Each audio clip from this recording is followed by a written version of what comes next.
Hello friend, आप सभी का स्वागत है जीत स्टडी पॉइंट 2 चैनल में। आज की इस वीडियो में UP BEd scholarship online form 2025 से रिलेटेड बात करने वाले हैं कि आप अपने घर बैठे अपने मोबाइल फ़ोन से बीएड के फर्स्ट ईयर की स्कॉलरशिप का ऑनलाइन फॉर्म कैसे भर सकते हैं। इस वीडियो में बिल्कुल स्टेप बाय स्टेप देखने वाले हैं कि कैसे आपको ओटीआर करना है, ओटीआर से लेकर के बिल्कुल फाइनल प्रिंट तक देखने वाले हैं। जो स्कॉलरशिप का फुल फॉर्म है कैसे आपको भरना है पूरा का पूरा यहाँ पे स्टेप बाय स्टेप देखने वाले हैं। और बीएड के फर्स्ट ईयर में स्कॉलरशिप कितनी आती है इसको भी देखने वाले हैं। और बीएड की स्कॉलरशिप के फॉर्म में कौन कौन से आपके डॉक्यूमेंट लगेंगे उस पर बात करने वाले हैं। आय प्रमाण पत्र आपको किसका लगाना है, जात प्रमाण पत्र किसके नाम पर आपको बनवाना है, इस पर बात करने वाले हैं। और यूपी बीएड की स्कॉलरशिप के ऑनलाइन फॉर्म में देखेंगे बहुत सारे कॉलम है जहाँ पर आपको यस या नो करने हैं। तो किस कॉलम में यस करना है, किस कॉलम में नो करना है और कौन सी गलती है जो आपको नहीं करनी है उसको देखने वाले हैं। गलती करने से पहले यह वीडियो आप लोग जरूर देख लीजिएगा, क्योंकि यूपी बीएड के स्कॉलरशिप के फॉर्म में अगर कोई गलती हो जाती है तो आपकी स्कॉलरशिप नहीं आ पाती है। और अगर सही तरीके से यह वीडियो आप देख लेते हैं तो आपकी जो स्कॉलरशिप है बिल्कुल 100% आ जाएगी और कोई आपको करेक्शन करने की जरूरत नहीं होगी, स्कॉलरशिप आराम से आ जाएगी। तो यह वीडियो शुरू से लेकर अंत तक जरूर देख लीजिएगा। इस चैनल से यूपी स्कॉलरशिप से रिलेटेड वीडियो हर साल यहाँ पे प्रोवाइड की जाती है और हर साल देखेंगे बहुत सारे छात्र हैं जो बिल्कुल स्टेप बाय स्टेप इसी तरीके से फॉर्म फिल करते हैं और उनकी स्कॉलरशिप बिल्कुल आसानी से आ जाती है। यहाँ पर देख सकते हैं 2024-25 के भी सेशन में यहाँ पे बहुत सारे छात्र फिलअप किए थे, उनकी स्कॉलरशिप बिल्कुल आराम से आ गई। यहाँ पर देख सकते हैं बीएड फर्स्ट ईयर की स्कॉलरशिप है और यहाँ पर देख सकते हैं कि इनकी जो स्कॉलरशिप है आ गई है। ओबीसी कास्ट है 33,180 रुपये यहाँ पे स्कॉलरशिप आई हुई है। अगर यहाँ पे अगर जनरल कास्ट रहेगी तो 36,000 के समथिंग स्कॉलरशिप आएगी और अगर SC ST कास्ट होगी तो 54,000 के समथिंग आपकी स्कॉलरशिप आने वाली है। तो बिल्कुल स्टेप बाय स्टेप देखने वाले हैं, वीडियो को शुरू से लेकर अंत तक देख लीजिएगा। फॉर्म में कोई गलती मत कीजिएगा, नहीं तो स्कॉलरशिप में प्रॉब्लम हो सकती है। बिल्कुल ओटीआर से लेकर के फुल फॉर्म तक देखने वाले हैं। और इससे पहले आपके लिए ज़रूरी सूचना है कि अगर आप लोग बीएड कर रहे हैं तो आपको गवर्नमेंट टीचर बनना है और गवर्नमेंट टीचर बनने के लिए सीटेट एग्जाम को पास करना बहुत ज़्यादा ज़रूरी है। और जो सीटेट एग्जाम है उसमें आप लोग देखेंगे तो 150 प्रश्न पूछा जाता है और 150 नंबर का एग्जाम होता है। 150 मिनट मिलेंगे, कोई निगेटिव मार्किंग नहीं रहेगी और पासिंग मार्क आपका 90 नंबर। एक बार सीटेट एग्जाम को पास कर गए, इसकी मार्कशीट मिल गई तो आपकी जो यहाँ पे मार्कशीट की वैलिडिटी रहेगी लाइफ टाइम के लिए रहेगी, दोबारा सीटेट देने की जरूरत नहीं है। और सीटेट की सबसे अच्छी बात है कि 150 प्रश्न पूछा जा रहा है, उसमें अगर आप लोग देखेंगे 100 से 110 प्रश्न हर साल प्रीवियस ईयर क्वेश्चन पेपर से पूछा जाता है। अगर सीटेट के लिए आप सिर्फ प्रीवियस ईयर पेपर अच्छे से कर लेते हैं तो अब भी आप सीटेट को पास कर सकते हैं 90+ नंबर के साथ। तो यह देखेंगे सीटेट दिसंबर 2025 एग्जाम के लिए प्रीवियस ईयर पेपर है और यह आपका सोशल साइंस का क्लास 6 to 8 का पेपर सेकंड है। बिल्कुल इसी तरीके से मैथ साइंस का मिल जाएगा, अगर प्राइमरी का चाहेंगे तो प्राइमरी का मिल जाएगा। इसमें जून 2011 से लेकर के दिसंबर 2024 तक आज तक सीटेट में जितने पेपर हुए हैं सब के सब पेपर मिलेंगे। आंसर की के साथ मिलेगा, एक्सप्लेनेशन रहेगा, सॉल्यूशन व्याख्या सब कुछ रहेगा। सभी सब्जेक्ट रहेंगे जैसे सीडीपी है, सोशल साइंस है, हिंदी संस्कृत इंग्लिश है। प्राइमरी रहेगा तो मैथ ईवीएस रहेगा और सभी सब्जेक्ट रहेंगे। और अगर आपका जूनियर में मैथ साइंस है तो मैथ साइंस के साथ आपका यहाँ पे सीडीपी, हिंदी संस्कृत इंग्लिश सबके सब सब्जेक्ट मिलेंगे। तो वीडियो के नीचे डिस्क्रिप्शन में लिंक है, लिंक को क्लिक करना है, नाम मोबाइल नंबर फिल करके सिर्फ 30 रुपये का पेमेंट करना है। जैसे 30 रुपये का पेमेंट करेंगे तुरंत प्रीवियस ईयर पेपर का जो PDF होगा डाउनलोड हो जाएगा। अगर इसे तैयारी कर लेंगे सीटेट एग्जाम में बहुत ज़्यादा हेल्प मिल जाएगी। और अगर लिंक से परचेज करने में कोई प्रॉब्लम आ रही है तो यहाँ पे व्हाट्सअप नंबर दिया गया है, इस व्हाट्सअप नंबर पर लिखना है CTET previous year paper, social science या मैथ साइंस या प्राइमरी लेकर के मैसेज करना है। जैसे मैसेज करेंगे रिप्लाई किया जाएगा। सिर्फ 30 रुपये की पेमेंट करनी है। जैसे 30 रुपये की पेमेंट करेंगे तुरंत प्रीवियस ईयर पेपर आपको उसी व्हाट्सएप नंबर पर सेंड कर दिया जाएगा। तो इस व्हाट्सएप नंबर पर मैसेज जरूर कर लीजिए। तो चलिए यहाँ पे वीडियो को कंटिन्यू करते हैं, कैसे यूपी स्कॉलरशिप के फॉर्म को फिलअप करना है जिससे आपके फॉर्म में कोई गलती ना हो। तो सबसे पहले गूगल ओपन करना है और इसमें यूपी स्कॉलरशिप आपको सर्च करना है। जैसे सर्च करेंगे ऑफिशियल वेबसाइट आएगी, ऑफिशियल वेबसाइट को आपको क्लिक करना है। ऑफिशियल वेबसाइट को जब आप लोग क्लिक कर देंगे तो कुछ इस तरह से पेज आएंगे और यूपी स्कॉलरशिप के फॉर्म में सभी लोगों को सबसे पहले ओटीआर करना है। ओटीआर करने के लिए यहाँ पर आपको ऑप्शन मिल जाएगा और यहाँ पे ओटीआर का ऑप्शन मिल जाएगा। तो दोनों जगह से कहीं पर भी आप क्लिक कर सकते हैं। यहाँ पर आप लोग क्लिक कर देंगे और जैसे ही क्लिक करेंगे आप में देखेंगे कुछ इस तरह से पेज आएंगे और यहाँ पर देखेंगे कुछ यहाँ पे डिक्लेरेशन है, इसको आपको ट्रिक करके यहाँ पे क्या करना है, सबमिट करना है। जैसे यहाँ पे ट्रिक कर देंगे तो यहाँ पर देखेंगे कुछ इस तरह से आप में फेच आ जाएंगे। और जो ओटीआर करना है, ओटीआर में यहाँ पर देखेंगे सबसे पहले मोबाइल वेरिफिकेशन है, उसके बाद EKYC आधार के माध्यम से करना है, उसके बाद फाइनल ओटीआर होगा। तो इसमें सबसे पहले अपनी कास्ट को आपको सेलेक्ट करना है। यहाँ पर आपको क्या करना है, वर्ग जाति समूह जो दिया गया है इस पर आप लोग क्लिक करेंगे। जैसे क्लिक करेंगे तो आपके सामने बहुत सारे ऑप्शन आ जाएंगे और आपको अपनी कास्ट के अकॉर्डिंग यहाँ पे सेलेक्ट कर लेना है। जैसे यहाँ पे ओबीसी है तो आपको यहाँ पे अन्य पिछड़ा वर्ग, अगर आप यहाँ पे एससी हैं तो अनुसूचित जाति, एसटी हैं तो अनुसूचित जनजाति, और अगर यहाँ पे जनरल हैं तो आपको क्या करना है, सामान्य वर्ग, इस तरह से चूज करना है। तो जो भी है उसको आप चूज करेंगे। उसके बाद यहाँ पर आपको मोबाइल नंबर डाल देना है। यहाँ पे मोबाइल नंबर यह देखेंगे जरूर, यहाँ पे नीचे लिखा रहता है आधार कार्ड से लिंक, लेकिन जरूरी नहीं है कि आधार कार्ड से लिंक ही हो, कोई हो चल जाएगा।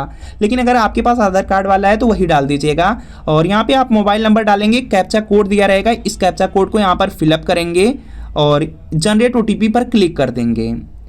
यहाँ पे जनरेट ओटीपी पर जब आप लोग क्लिक कर देंगे तो कुछ इस तरह से देखेंगे आपके मोबाइल नंबर पर ओटीपी जाएगा और उस ओटीपी को यहाँ पर आपको फिल करना होगा।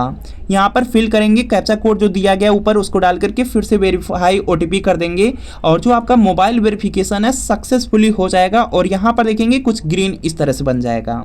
इसके बाद आपको अपना आधार कार्ड नंबर डालना है और यह कैप्चा कोड यहाँ पर डाल करके इसको सबमिट करेंगे।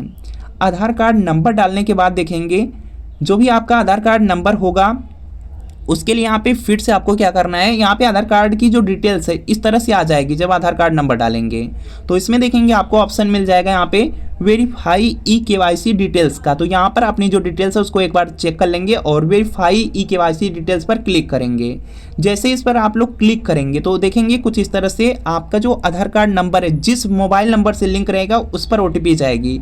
वह ओटीपी आपको यहाँ पर डालना है। डालने के बाद यहाँ पे वेरीफाई ओटीपी पर क्लिक करना है और जैसे यहाँ पे वेरीफाई ओटीपी पर क्लिक करेंगे आपकी जो ई-केवाईसी है कंप्लीट हो जाएगी। यहाँ पर देखेंगे यह भी आपका यहाँ पे ग्रीन हो जाएगा। और इसके बाद आपको अपने पिता का नाम यहाँ पर डाल देना है और यहाँ पे अपने माता का नाम डालना है और यहाँ पे कोई भी ईमेल आईडी डाल देनी है और यहाँ पे जो कैप्चा कोड दिया गया नीचे डाल करके सबमिट कर देंगे। जैसे ही आप लोग सबमिट करेंगे जो आपका यहाँ पे फाइनल ओटीआर है कुछ इस तरह से हो जाएगा। इस तरह से आपको यूपी स्कॉलरशिप का ओटीआर नंबर मिल जाएगा और इस ओटीआर नंबर को आप कहीं पर नोट कर सकते हैं और यही ओटीआर नंबर जो रहेगा यह आपके मोबाइल नंबर पर भी चला जाएगा। तो आपको कहीं पर नोट करके रख लेने हैं और ये देखेंगे जब आप लॉगिन करेंगे उस समय ज़रूरत होगी। तो फिर से आपको होम वाले पेज पर आ जाना है यूपी स्कॉलरशिप के पोर्टल पर और होम पर आने के बाद बगल में स्टूडेंट का ऑप्शन है उस पर आपको क्लिक करना है। जैसे ही आप इस स्टूडेंट वाले ऑप्शन पर क्लिक करेंगे तो आप देखेंगे यूपी स्कॉलरशिप का फर्स्ट ईयर का फॉर्म भर रहे हैं बीएड का। तो आपको क्या करना है, सबसे पहले यहाँ पे रजिस्ट्रेशन करना है, न्यू रजिस्ट्रेशन। ओटीआर आप कर चुके हैं, सबसे पहले आपको रजिस्ट्रेशन करना है। तो न्यू रजिस्ट्रेशन पर क्लिक करेंगे। जब न्यू रजिस्ट्रेशन पर आप क्लिक करेंगे तो आपके सामने कुछ इस तरह से फेज आ जाएंगे और जो आपको यहाँ पे रजिस्ट्रेशन करना है अपने कास्ट के अकॉर्डिंग करना है। जैसे यहाँ पे अगर आपकी कास्ट जनरल है तो आप यहाँ पे फर्स्ट वाले कॉलम से करेंगे, ओबीसी है तो यहाँ से आपको करना है, एससी एसटी है तो यहाँ पे फर्स्ट वाले कॉलम से ही आपको यहाँ पे करनी है। और बीएड का आप लोग यहाँ पे स्कॉलरशिप का फॉर्म फिलअप कर रहे हैं बीएड फर्स्ट ईयर का, तो यहाँ पे जो आपको ऑप्शन क्लिक करना है post matric other than intermediate. यहाँ पर क्या करना है, post matric other than intermediate जो तीसरा वाला ऑप्शन है इस पर क्लिक करना है। तो यहाँ पर क्लिक करके आपको क्या करना है, रजिस्ट्रेशन करना है। जनरल होगा तो फर्स्ट वाले से, ओबीसी होगा तो सेकंड वाले से, एससी एसटी होंगे तो फर्स्ट वाले से ही कर लीजिएगा। तो यहाँ पर आप लोग क्लिक कर देंगे। जैसे यहाँ पे क्लिक करेंगे तो आप में देखेंगे कुछ इस तरह से फेज आ जाएगा। यहाँ पे देखेंगे फॉर्म आपका खुल जाएगा और जो आपका ओटीआर नंबर है, जो ओटीआर नंबर आपको मिला है वही ओटीआर नंबर यहाँ पर डाल करके आप यहाँ पे सबमिट करेंगे। जैसे आप लोग सबमिट करेंगे तो देखेंगे इस तरह से आपका जो रजिस्ट्रेशन का फॉर्म है यह ओपन हो जाएगा, खुल जाएगा। यहाँ पर आपका ओटीआर नंबर शो होगा और इसके बाद यहाँ पे जिला आपको सेलेक्ट करना है। यहाँ पे लिखा गया जहाँ छात्र छात्रा अध्ययनरत है, जहाँ पर भी आपका बीएड वाला कॉलेज है, बीएड का कॉलेज जिस जिले में है वह जिला आपको सेलेक्ट करना है। उसके बाद शिक्षण संस्थान है, बीएड का जो भी आपका कॉलेज है उस कॉलेज का नाम आपको यहाँ पे चूज करना है। उसके बाद देखेंगे वर्ग जात समूह दिया गया है तो जो भी आपका वर्ग जात समूह है, जनरल, ओबीसी, एससी एसटी, उसको आप यहाँ पे सेलेक्ट करेंगे। उसके बाद धर्म अपने अकॉर्डिंग यहाँ पे कर लेंगे। मान लीजिए यहाँ पे हिंदू है तो हिंदू आप सेलेक्ट कर लेंगे। उसके बाद नाम आपका ऑटोमेटिक आ जाएगा, मोबाइल नंबर आपका यहाँ पे ओटीआर से आ जाएगा और यहाँ पे हाई स्कूल उत्तीर्ण करने का वर्ष, जिस भी ईयर में आपने हाई स्कूल यहाँ पे कंप्लीट किया वह देंगे और हाई स्कूल का बोर्ड कौन सा था, यूपी बोर्ड था या जो भी बोर्ड है उसको आपको सेलेक्ट करना है। उसके बाद रोल नंबर है तो रोल नंबर अगर यूपी बोर्ड से है तो यहाँ पे सेकंड वाले में आपको रोल नंबर फिल करना है, फर्स्ट वाले को छोड़ देना है। इसके बाद पासवर्ड डालना है। पासवर्ड आप अपने अकॉर्डिंग बना सकते हैं, जैसे आप नाम लिख करके @, लगा करके यहाँ पे कोई भी डिजिट लिख सकते हैं। तो इस तरह से आप यहाँ पे पासवर्ड बना लेंगे। पासवर्ड आपका यहाँ पे 6 से 12 अंकों का होना चाहिए, इससे कम या इससे ज़्यादा का नहीं होना चाहिए। और यहाँ पर देखेंगे सेम पासवर्ड को यहाँ पर भी फिल करके यहाँ पे जो कैप्चा कोड डाल करके आपको सबमिट कर देना है। और जो आपका रजिस्ट्रेशन है कुछ इस तरह से हो जाएगा। रजिस्ट्रेशन की स्लिप है इस तरह से आपकी प्रिंट हो जाएगी। और यहाँ पर देख सकते हैं आपको जो रजिस्ट्रेशन नंबर है यहाँ पर मिल जाएगा। जो रजिस्ट्रेशन नंबर है इसको भी आपको नोट कर लेना है। जो OTR नंबर है और जो रजिस्ट्रेशन नंबर है दोनों को आपको यहाँ पे नोट कर लेने हैं, या आपको आगे चल के काम करेंगे लॉगिन करने में। तो यहाँ पर देख सकते हैं इसको प्रिंट करके अपने मोबाइल में भी सेव कर सकते हैं। और इसके बाद फिर से अपने यूपी स्कॉलरशिप के होम पेज पर आना है। होम पेज पर आने के बाद आपको जो स्टूडेंट वाला ऑप्शन है जो बगल में है इस पर आपको क्लिक करना है। जब इस पर क्लिक कर देंगे तो अब रजिस्ट्रेशन भी आप कर चुके हैं और अभी आप लोग क्या है लॉगिन फ्रेश वाले स्टूडेंट है, नया फॉर्म फिल कर रहे हैं। तो क्या करना है लॉगिन फ्रेश वाले में आना है और यहाँ पे post matric other than intermediate यहाँ से क्या करना है अपने फॉर्म को लॉगिन करना है। तो इसी तीसरे वाले ऑप्शन पर क्लिक करेंगे। इस पर क्लिक करेंगे तो कुछ इस तरह से फॉर्म ओपन हो जाएगा और यहाँ पर देखेंगे सबसे पहले क्या करना है 2025-26 का जो रजिस्ट्रेशन नंबर मिला है वह अभी देखेंगे यहाँ पे जो रजिस्ट्रेशन आपने किया वह रजिस्ट्रेशन नंबर फिलअप करेंगे। और OTR नंबर जो पहले से आपने OTR कर रखा है OTR नंबर यहाँ पर फिलअप करेंगे। और इसमें UP 25 करके इस तरह से डैश लिखा गया है तो पूरा डैश भी रहना चाहिए। इसके बाद जो भी डिजिट है वह आपका पूरा रहना चाहिए, डैश भी रहना चाहिए, नहीं तो नहीं आपका लेगा। बाकी यहाँ पे जो भी पासवर्ड आप बनाए थे वह पासवर्ड यहाँ पर डाल लेंगे और कैप्चा कोड डाल करके यहाँ पे क्या करेंगे आप लोग सबमिट कर देंगे। सबमिट करने के बाद आपका फॉर्म इस तरह से ओपन हो जाएगा। और यहाँ पर आप लोग ध्यान से देखेंगे आपने क्या किया रजिस्ट्रेशन कर लिया, रजिस्ट्रेशन की स्लिप भी प्रिंट कर लिया और जो आधार कार्ड से वेरिफिकेशन OTR में किए थे उसी से आपका डिजिलॉकर का भी सत्यापन हो गया। अब क्या करना है, अब आपको छात्रवृत्ति हेतु आवेदन भरना है। तो इसी वाले ऑप्शन पर क्लिक करना है। जैसे इस पर आप लोग क्लिक करेंगे तो आपका जो फॉर्म है कुछ इस तरह से ओपन हो जाएगा।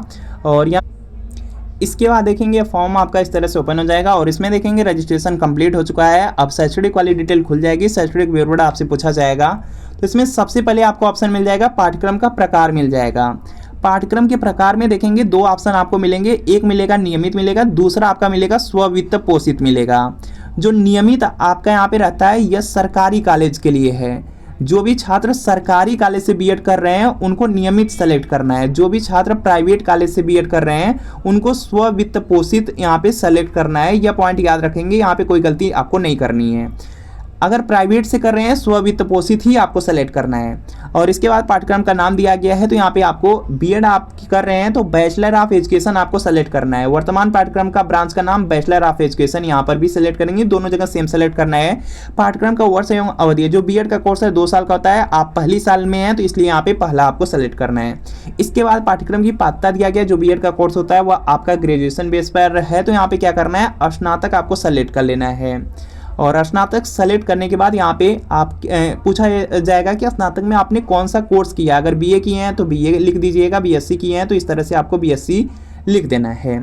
इसके अलावा बहुत सारे ऐसे छात्र होते हैं जिनका यहाँ पे ग्रेजुएशन में भी यहाँ पे 50% नहीं होता है, पीजी में यहाँ पे 50% से ज़्यादा है, वे छात्र यहाँ पे पीजी सेलेक्ट कर सकते हैं।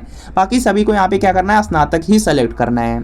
और इसके बाद यहाँ पे वर्तमान पाठ्यक्रम के यहाँ पे प्रथम वर्ष में प्रवेश तिथि, यहाँ पे आपसे पूछा जा रहा है कि जो आपका बीएड में एडमिशन है किस डेट को हुआ है। और यहाँ पे फिर से देखेंगे पाठ्यक्रम के वर्तमान सत्र में यहाँ पे प्रवेश तिथि पूछा जा रहा है। दोनों में यहाँ पे आपसे प्रवेश तिथि पूछा जा रहा है, दोनों जगह सेम फिल होगा। और जो फिल करना है वह देखेंगे आपको अलॉटमेंट लेटर वाली डेट यहाँ पे फिल करनी है। यहाँ पर देखेंगे इनको जो कॉलेज अलॉट हुआ था 13 अगस्त को हुआ था तो इनको यही वाली डेट यहाँ पे क्या करनी है फिल कर देनी है। अपने भी आप लोग अलॉटमेंट में चेक करेंगे, सब में जब भी उनको कॉलेज आप लोगों को अलॉट हुआ है वह डेट आपको फिल कर देनी है। बाकी चाहे तो अपने कॉलेज में भी कांटेक्ट कर सकते हैं और यहाँ पे आप डेट यहाँ पे फिल कर दीजिएगा। उसके बाद विद्यालय या बोर्ड या एफिलिएटिंग एजेंसी का यहाँ पे पंजीयन क्रमांक मिलेगा। जो यहाँ पे पंजीयन क्रमांक फिल करना रहता है या आपको बीएड का रजिस्ट्रेशन नंबर फिल करना रहता है। लेकिन देखेंगे अभी आपका यहाँ पे जस्ट एडमिशन हुआ है तो रजिस्ट्रेशन नंबर बहुत सारे छात्रों को नहीं मिला है, जिनको मिल गया वह फिल करेंगे, नहीं तो आपको क्या करना है यह कॉलम खाली छोड़ देना है। खाली छोड़ देने से कोई दिक्कत नहीं होती है, तो इसको बिल्कुल आपको खाली छोड़ देना है, कुछ भी गलत नहीं फिल करना है, खाली छोड़ दीजिएगा, स्कॉलरशिप आ जाएगी।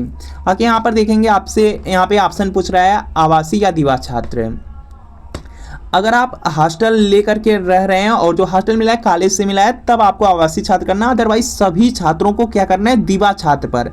घर से आप अप डाउन कर रहे हैं तो आपको क्या करना है दिवा छात्र पर सेलेक्ट करना है, यहाँ पे दिवा ही कर लीजिएगा। बाकी यहाँ पर देखेंगे कुछ ऑप्शन आपको शो नहीं होंगे जो कि आपको आगे चल के करेक्शन वाले में शो होता है।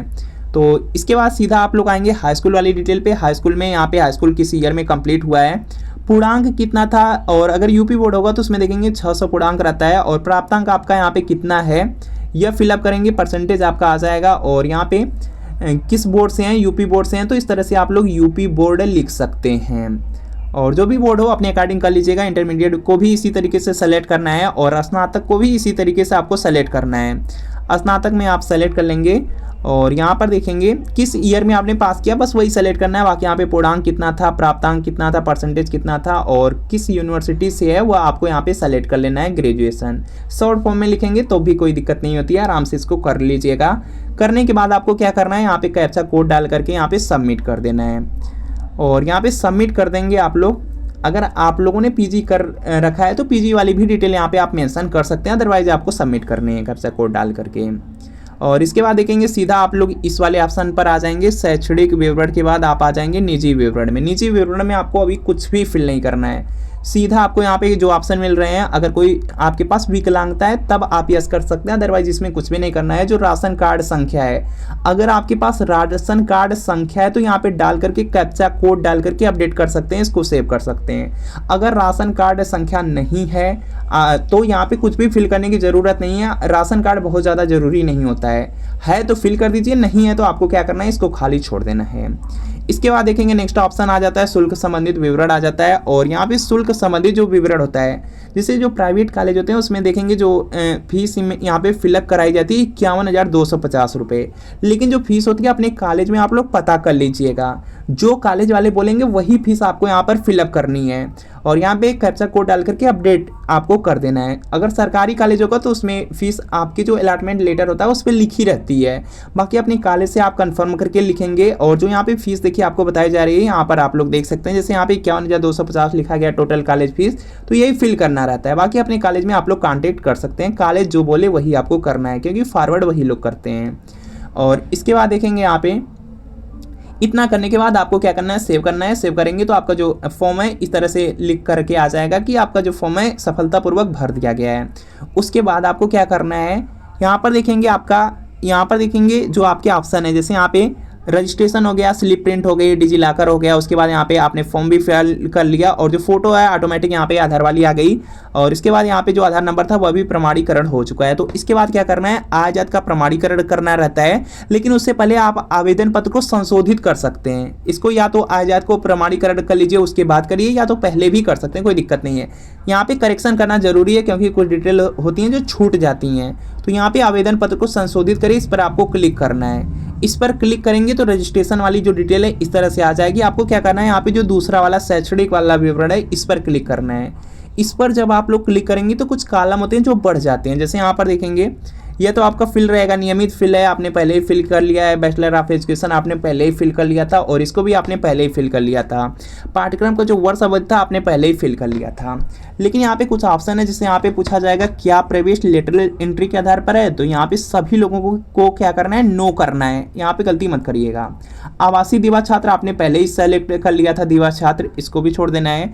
और वर्तमान पाठ्यक्रम के प्रथम प्रवेश में तिथि यह आप लोगों ने फिल कर लिया था। और यहाँ पे पाठ्यक्रम के वर्तमान सत्र में प्रवेश तिथि दोनों सेम रहता है, अलॉटमेंट लेटर वाला लिखना रहता है, तो उसको आप लोगों ने कर लिया है। इसके बाद देखेंगे विश्वविद्यालय बोर्ड या एफिलिएटिंग एजेंसी का पंजीयन क्रमांक अगर है, आपका बीएड का रजिस्ट्रेशन नंबर अगर मिल चुका है तो आपको फिल करना, अदरवाइज इसको खाली छोड़ दीजिए, कोई दिक्कत नहीं। यह सब आपका इतना हो चुका है। जो नए ऑप्शन है वह आपको यहाँ से देखने को मिल जाएंगे। जैसे यहाँ पे आपसे पूछा जाएगा जो आप बीएड कर रहे हैं किस यूनिवर्सिटी से कर रहे हैं, जैसे यहाँ पे सिद्धार्थ यूनिवर्सिटी है, आपकी बहुत सारी यूनिवर्सिटी हैं, जैसे आपकी यहाँ पे वीर बहादुर सिंह पूर्वांचल यूनिवर्सिटी हो गई, दीनदयाल उपाध्याय गोरखपुर यूनिवर्सिटी हो गई। जो भी आपकी यूनिवर्सिटी है जिससे आप बीएड कर रहे हैं वो आपको यहाँ पे क्या करना है, सेलेक्ट कर देना है। उसके बाद देखेंगे पूछा जा रहा है क्या व्यावसायिक पाठ्यक्रम में प्रवेश कक्षा 12 के अंकों या मेरिट के आधार पर हुआ है, तो बिल्कुल यहाँ पे क्या करना है, नो करना है। यहाँ पर भी नो रहेगा, यहाँ पर भी नो रहेगा। पाठ्यक्रम की पात्रता है, अगर आप यहाँ पे बीएड स्नातक बेस पर ही कर रहे हैं तो यहाँ पे क्या करना है, स्नातक सेलेक्ट करना है। और यहाँ पे इसके बाद यहाँ पे पूछा जा रहा है क्या वर्तमान पाठ्यक्रम में जो प्रवेश है UPSEE है और यहाँ पे कुछ एग्जाम का नाम दिया गया है उसके माध्यम से हुआ है, तो आपको यस कर देना है। यहाँ पर देखेंगे आपको, देखिए यहाँ पे अगर काउंसलिंग से आप एडमिशन लिए हैं, ध्यान दीजिएगा, अगर आपने यहाँ पे काउंसलिंग से एडमिशन लिया है तो आपको क्या करना है, यस कर देना है। यस करेंगे तो यहाँ पर देखेंगे बीएड एंट्रेंस एग्जाम का भी आपको ऑप्शन मिलता है, तो यहाँ पे बीएड एंट्रेंस एग्जाम आपको कर देना रहता है। और यहाँ पर देखेंगे लिखा गया काउंसलिंग नंबर ये दीजिए या अनुक्रमांक, जो बीएड का अनुक्रमांक नंबर होता है यह आपको यहाँ पर फिल करना रहता है। और जो भी छात्र काउंसलिंग से एडमिशन लिए उनको यस कर देना है। और यहाँ पे अनुक्रमांक देखेंगे, अनुक्रमांक का भी ऑप्शन मिलता है, तो अनुक्रमांक फिल कर दीजिएगा। जो अनुक्रमांक आप लोग फिल करेंगे वह देखेंगे बीएड का जो यहाँ पे एडमिट कार्ड होगा या स्कोर कार्ड होगा या आपका अलॉटमेंट लेटर होगा, तीनों जगह आपको रोल नंबर मिल जाता है। तो कहीं से भी रोल नंबर अपना ले लीजिएगा। रोल नंबर ले करके आपको क्या करना है, यहाँ पे फिल कर देना है यहाँ पर। और प्रवेश परीक्षा का जो वर्ष है तो यहाँ पे आप 2025 सेलेक्ट कर लीजिएगा, बीएड एंट्रेंस 2025 में हुआ था। और प्रवेश परीक्षा में प्राप्त रैंक, जो रैंक होती है वह आपको मिल जाएगी यहाँ पे। यहाँ पर देखेंगे जो भी आपको रैंक मिली है, स्टेट रैंक फिल करना है, कैटेगरी रैंक नहीं, स्टेट रैंक जो भी आपको मिली है वह आप यहाँ पे अपने स्कोर कार्ड के माध्यम से जो भी है उसको यहाँ पर फिल कर देंगे। और जितना नंबर पाए हैं, जो नंबर पाए हैं उसी पे एडमिशन हुआ है, इसका मतलब वही कट ऑफ है। तो आपको क्या करना है, जितने भी नंबर टोटल फाइनल स्कोर में आ रहा है वह आपको क्या करना है, यहाँ पे फिल कर देना है, यहाँ पर फिल कर देना है। इसके अलावा यहाँ पे बहुत सारे ऐसे छात्र हैं जो यहाँ पे डायरेक्ट एडमिशन लिए हैं, तो वह जो डायरेक्ट एडमिशन लिए हैं वह यस करें या नो करें कोई दिक्कत नहीं है। उनकी कॉलेज वाले जो भी यहाँ पर ऑप्शन बोलेंगे वह आपको उनको कर देना है। या आप काउंसलिंग से भी एडमिशन लिए हैं, जो भी आपके कॉलेज वाले बोलेंगे वह यहाँ पे कर दीजिए यस नो, इससे कोई दिक्कत नहीं है। देखिए हमने अभी यहाँ पे पिछली बार या उससे पहले भी यहाँ पे यस नो, यहाँ पे कुछ भी करिए, किसी तरीके से भी एडमिशन लिए रहिए, कोई दिक्कत नहीं होता है, आराम से यहाँ पे स्कॉलरशिप आ जाती है। लेकिन कोशिश वही कीजिए जो आपके कॉलेज वाले बोलें। और अगर कॉलेज वाले कुछ भी नहीं बोल रहे हैं तो यस कर दीजिएगा, यस करके डिटेल आप फिल कर दीजिएगा। तो इससे स्कॉलरशिप आपकी आसानी से आ जाएगी यस करने से। बाकी यहाँ पर देख सकते हैं। इसके बाद देखेंगे आपका यहाँ पे हाई स्कूल, इंटरमीडिएट, ग्रेजुएशन वाली डिटेल आप लोगों ने पहले ही फिल कर लिया है, तो इसमें कोई भी करेक्शन करने की ज़रूरत नहीं है। कैप्चा कोड डालिए, सबमिट कर दीजिए, आपका अपडेट हो जाएगा। अपडेट हो जाएगा उसके बाद क्या करना है, यहाँ पे देखेंगे अपडेट होने के बाद एक पॉइंट और याद रख लीजिएगा, यहाँ पे आपको ऑप्शन मिलेगा निजी का। जब आप लोग निजी वाले में जाएंगे तो यहाँ पर देखेंगे आवासीय जो आपका एड्रेस है, एड्रेस का पूरा सेक्शन मिल जाएगा। अगर एड्रेस में कुछ थोड़ा बहुत करेक्शन करना है तो उसको करेक्शन कर लीजिए, या तो आधार कार्ड से फेच हुआ है तो उसको बिल्कुल छोड़ दीजिए, कोई दिक्कत नहीं है। बाकी यहाँ पे शुल्क जो शुल्क है उसको भी चेक कर सकते हैं, और इसमें कुछ भी करेक्शन नहीं करना है। उसके बाद देखेंगे सीधा आप लोग यहाँ पर आ जाएंगे, और जो आय जात का प्रमाणीकरण है, आय जात का वेरिफिकेशन है, उसको आपको करना होगा। अब यहाँ पे सीधा इसी वाले पर क्लिक कर दीजिएगा। जब इस पर आप लोग क्लिक कर देंगे तो देखेंगे सबसे पहले आय प्रमाण पत्र के लिए ऊपर आपकी डिटेल रहेगी। बाकी यहाँ पे जो आय प्रमाण पत्र है, आय प्रमाण पत्र आप लोग जान लीजिए। सबसे पहला यहाँ पे गलती मत कीजिएगा, क्योंकि नया रूल आ चुका है, और नए रूल में है कि जो आय प्रमाण पत्र है वह आपको अपने पिता के नाम का बनवाना है। पिता के नाम से आपका आय प्रमाण पत्र होना चाहिए, यह पॉइंट याद रख लेंगे। और यहाँ पर देखेंगे अगर पिता नहीं है तो माता के नाम पे बनवा सकते हैं, अगर शादी हो चुकी है तो यहाँ पे अपने पति के नाम पे आप लोग बनवा सकते हैं। तो गलती मत कीजिएगा, अपने नाम का मत बनवाइएगा। और यहाँ पर क्या करना है, आय प्रमाण पत्र जो भी आपके पिता का नाम का बना है उसका जो आवेदन फॉर्म संख्या है यहाँ पर डालेंगे, और प्रमाण पत्र क्रमांक यहाँ पर डालेंगे, और यहाँ पे कैप्चा कोड डाल करके सबमिट करेंगे। जो भी आपके पिता की डिटेल्स होगी वह यहाँ पे आ जाएगी, और अगर सब डिटेल्स सही है तो वेरीफाई इनकम डिटेल पर आपको क्लिक करना है। जब इस पर क्लिक करेंगे तो आय प्रमाण पत्र आपका यहाँ पे क्या हो जाएगा, यहाँ पे सत्यापन हो जाएगा। यहाँ पे लिख देगा कि संख्या यहाँ पे मिलान सफल हो चुका है। उसके बाद जात प्रमाण पत्र करना है। जात प्रमाण पत्र अपने नाम पर होना चाहिए, आपके नाम से निर्गत होना चाहिए, और जो जात प्रमाण पत्र रहेगा वह यहाँ पर उसका जो फॉर्म संख्या है डालेंगे, क्रमांक यहाँ पे डालेंगे, और उपजात जो भी रहेगी उसको डालना है, और कैप्चा कोड डाल करके सबमिट करना है। अगर जनरल कैटेगरी से रहेंगे तो ये आपसे नहीं मांगा जाएगा, बाकी ओबीसी SC/ST से रहेंगे तो ये आपसे मांगा जाएगा, और सबमिट कर देंगे।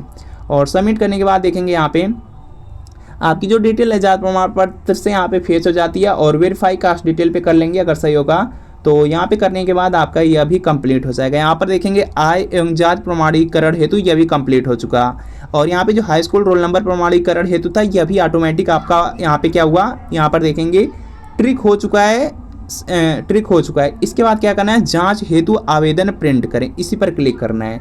जब इस पर क्लिक करेंगे तो जो आपका पूरा फॉर्म होता है, फॉर्म आपका पूरा यहाँ पे प्रिंट हो जाएगा। उसको लेकर जा करके आपको अपने कॉलेज में चेक कराना होगा। कॉलेज में चेक करा लीजिए, अपने से एक एक स्पेलिंग अच्छी तरीके से चेक कर लीजिए कि कोई गलती नहीं है, और अगर कोई गलती नहीं है तब आपको क्या करना है, लॉक करना है।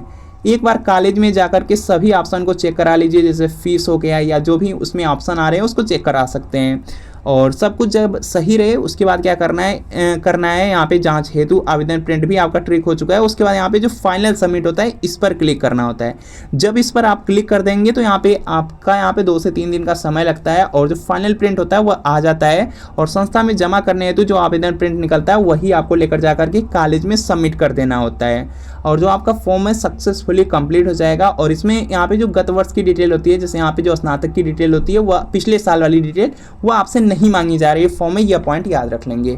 तो इस तरह से आप लोग फॉर्म को फिल कर लेंगे। बाकी कोई डाउट हो रहा है तो आप लोग कमेंट कर सकते हैं। और इसके अलावा यहाँ पे फॉर्म की लास्ट डेट भी देख लेते हैं। तो यहाँ पर देख सकते हैं कास्ट देख लीजिए। सबसे पहले अगर जनरल कैटेगरी है या ओबीसी कैटेगरी है या आप अल्पसंख्यक वर्ग से हैं तो आपकी जो बिल्कुल लास्ट डेट है यहाँ पे देखेंगे प्रथम चरण में 10 दिसंबर तक है। जितना जल्दी फॉर्म भरते हैं उतना जल्दी स्कॉलरशिप आती है, यह पॉइंट याद रखेंगे। बाकी बिल्कुल जो लास्ट डेट है वह 10 जनवरी है और स्कॉलरशिप आपकी मार्च में आएगी।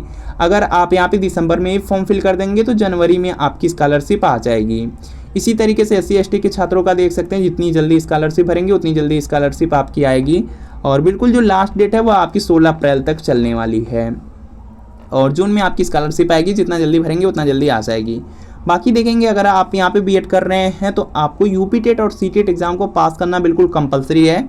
और यूपी टेट एग्ज़ाम की तैयारी कर रहे हैं तो प्रीवियस ईयर पेपर ले सकते हैं। इसमें 2011 से लेकर के 22 तक आपका यहाँ पे प्रीवियस ईयर पेपर मिल जाएगा, सभी सब्जेक्ट रहेगा। तो लिंक से भी परचेज कर सकते हैं। बाकी यहाँ पे आपको व्हाट्सअप नंबर दिया गया है, इस व्हाट्सअप नंबर पर UP TET previous year paper social science या मैथ साइंस या प्राइमरी लेकर के मैसेज कर सकते हैं। मैसेज करेंगे रिप्लाई कर दिया जाएगा और सिर्फ 30 रुपये पेमेंट करनी है। जैसे पेमेंट करेंगे यूपी टेट का प्रीवियस ईयर पेपर आपको सेंड कर दिया जाएगा। तो इस नंबर पर मैसेज कर सकते हैं।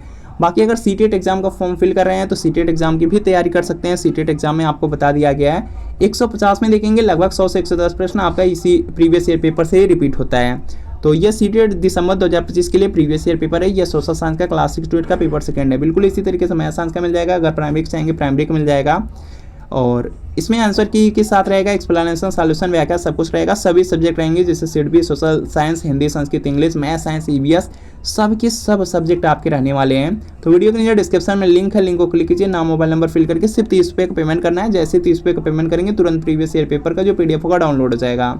इससे तैयारी कर लेंगे, एग्जाम में बहुत ज़्यादा हेल्प मिल जाएगी। और लिंक से परचेज करने में कोई प्रॉब्लम आ रही है व्हाट्सअप नंबर दिया गया है, इस व्हाट्सअप पर लिखना है CTET previous year paper social science या मैथ साइंस या प्राइमरी लेकर के मैसेज करना है। जैसे मैसेज करेंगे रिप्लाई किया जाएगा। सिर्फ 30 रुपये की पेमेंट करनी है। जैसे ही 30 रुपये की पेमेंट करेंगे तुरंत प्रीवियस ईयर पेपर का जो PDF होगा सेंड कर दिया जाएगा। तो इस व्हाट्सअप नंबर पर मैसेज जरूर कर लीजिए। बाकी यूपी स्कॉलरशिप से रिलेटेड कोई डाउट हो तो कमेंट कर लीजिए। तो मिलता है फ्रेंड नेक्स्ट वीडियो में।